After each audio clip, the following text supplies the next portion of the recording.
In today's video, I'm going to teach you how to use ChatGPT without phone number. This is quick and straightforward, and we'll stick to the official sign-up options so you can get started without entering a phone number. First, open your web browser and head to the ChatGPT website. On the top right corner of the page, you'll see the Sign Up button. Click that to begin creating your account. You'll immediately be presented with several ways to continue: using Google, using Apple, using a phone, or signing up with an email address. To avoid providing a phone number, simply choose any option except the phone one. If you select Continue with Google, a secure window will open asking you to confirm the Google account you want to use. Pick your account and allow the connection. This uses Google to verify your identity, so you don't have to type in a phone number on the ChatGPT side. Once it's linked, you'll be returned to ChatGPT, where you might see a brief onboarding screen. Accept the terms, and you're in. If you prefer Continue with Apple, the process is similar.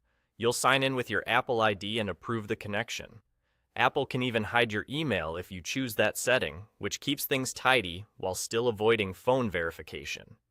After approval, you'll land back on ChatGPT and finish the quick setup. You can also sign up with an email address. Look for the option to use email instead of phone. Enter your email and create a strong password. Then check your inbox for a verification message and click the Confirm link. After verification, return to ChatGPT and follow the short prompts to complete your account. This route also keeps things phone-free. A quick tip: if the phone option looks more prominent on the page, don't worry. The alternatives are still there.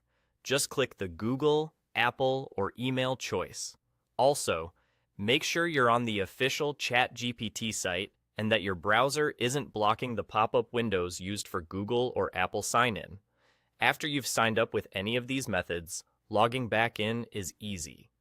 Use the same option you picked during sign-up, Google, Apple, or email, and you'll access your account without ever entering a phone number. That's it. Go to the ChatGPT website, click Sign Up, and choose Google, Apple, or email. Pick the one that suits you best, follow the prompts, and you're ready to start using ChatGPT. No phone number required.